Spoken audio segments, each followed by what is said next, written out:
Third Guwahati city international open FIDE rating chess tournament 2026 মাননীয় মুখ্যমন্ত্ৰীৰ নামত এই খেলখন যোৱা 3 বছৰে ইয়াত অনুষ্ঠিত হৈছে। ভাৰতবৰ্ষৰ 24খন ৰাজ্যৰ প্ৰতিনিধিয়ে ইয়াত উপস্থিত হৈছে। এইখন এখন নেশ্যনেল লেভেলৰ চেছ কম্পিটিশ্যন। ইয়াৰ পৰা ৰেটিং হ'ব। ইয়াত যিমানে ভাল প্ৰদৰ্শন কৰিব এই ৰেটিংটো তেওঁলোকৰ নেশ্যনেল যিটো ৰেটিং বা অন্য বিভিন্ন নেশ্যনেল ইণ্টাৰনেশ্যনেল যিমান টুৰ্ণামেণ্ট হ'ব তাত তেওঁলোকে পাৰ্টিচিপেট কৰিব পৰাকৈ ইয়াৰ পৰা যি তেওঁলোকে পইণ্ট অৰ্জন কৰিব সেই অৰ্জন তেওঁলোকৰ জীৱনত সহায়ক হ'ব। আৰু চেছ হ'ল ভাৰতবৰ্ষৰ এক প্ৰাচীন খেল। গতিকে মহাভাৰতৰ যুগতো চতুৰংগ নামেৰে এই খেলৰ কথা আমি সকলোৱে জানো। গতিকে এতিয়া আজি বিশ্বৰ ভিতৰত ভাৰতবৰ্ষৰ বিভিন্নজন প্লেয়াৰে এতিয়ালৈকে ইয়াত শ্ৰেষ্ঠত্ব অৰ্জন কৰিছে, ৱৰ্ল্ড চেম্পিয়নো হৈছে। গতিকে মই ভাবোঁ যে এটা সুন্দৰ এটা প্ৰয়াস কৰিছে অল ইণ্ডিয়া চেছ federation, mister Narang national president, আমাৰ মুকুতা ডেকা ষ্টেট প্ৰেছিডেণ্ট, আৰু মুখ্যমন্ত্ৰীৰ নামত যিহেতু এই খেলখন উৎসৰ্গা কৰিছে। গতিকে নিশ্চিতভাৱে এই খেলখনে আমাৰ সম্ভাৱনাপূৰ্ণ বহু চেছ খেলুৱৈক এই টুৰ্ণামেণ্টৰ পৰা জন্ম দিব। আৰু অসমৰ পৰা বিশেষভাৱে আমি আশা কৰিম যে এইবাৰ অসমে সৰ্বশ্ৰেষ্ঠ প্ৰদৰ্শন কৰক, যাতে ৰাষ্ট্ৰীয় স্তৰত আমাৰ খেলুৱৈ জিলিকি থাকে।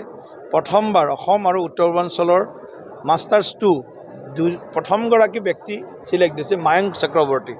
তেওঁলৈকে আমি শুভেচ্ছা জ্ঞাপন কৰিছোঁ। আমাৰ 2024 চনৰ পৰা আমি আন্তঃৰাষ্ট্ৰীয় ফিডে ৰেটিং দবা প্ৰতিযোগিতা আমি মুখ্যমন্ত্ৰী মহোদয়ৰ নামত আমি অনুষ্ঠিত কৰি আহিছোঁ।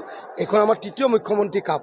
আজি উদ্বোধনী অনুষ্ঠানত আমাৰ ছত্তীশগড়ৰ ৰাজ্যপাল মাননীয় ৰমেন ডেকা ডাঙৰীয়া আহিছিল, মাননীয় সাংসদ তথা বিজেপি ৰাজ্যিক সভাপতি দিলীপ শইকীয়া ডাঙৰীয়া আহিছিল, গুৱাহাটী লোকসভাৰ সাংসদ মাননীয় বিজুলী বাইদেউ আহিছিল, আৰু আমাৰ অল ইণ্ডিয়া চেছ ফেডাৰেশ্যনৰ আমাৰ ৰাষ্ট্ৰীয় সভাপতি নীতি নাৰায়ণ ডাঙৰীয়া আহিছিল, আৰু উত্তৰ পূৰ্বাঞ্চলৰ কেইবাখনো ৰাজ্যৰ পৰা সভাপতি সম্পাদক আৰু অসমৰ বিভিন্ন জিলাৰ পৰা সভাপতি সম্পাদকসকল আহিছিল, আৰু 24খন ৰাজ্যৰ পৰা খেলুৱৈ অংশগ্ৰহণ কৰিছে।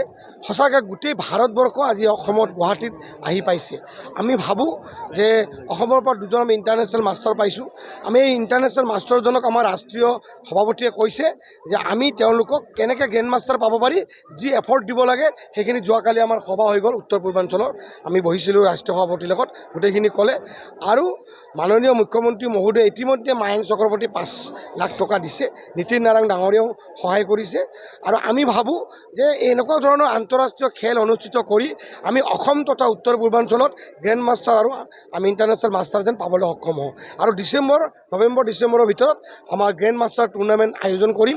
মুখ্যমন্ত্ৰী মহোদয়ে ইতিমধ্যে আমাক আগতীয়া কৰি কৈছে, আমাক ভাল কৰি আগবাঢ়িব দিছে যেন আমাৰ গ্ৰেণ্ড মাষ্টাৰ টুৰ্ণামেণ্টত আমি যোৱাবাৰ 20খন আহিছিল, এইবাৰ 30খন আমি যেন দেশক আমি ইয়াতে অংশগ্ৰহণ কৰাব পাৰোঁ, তাৰ কাৰণে আমি প্ৰচেষ্টা আমি হাতত ল'ম।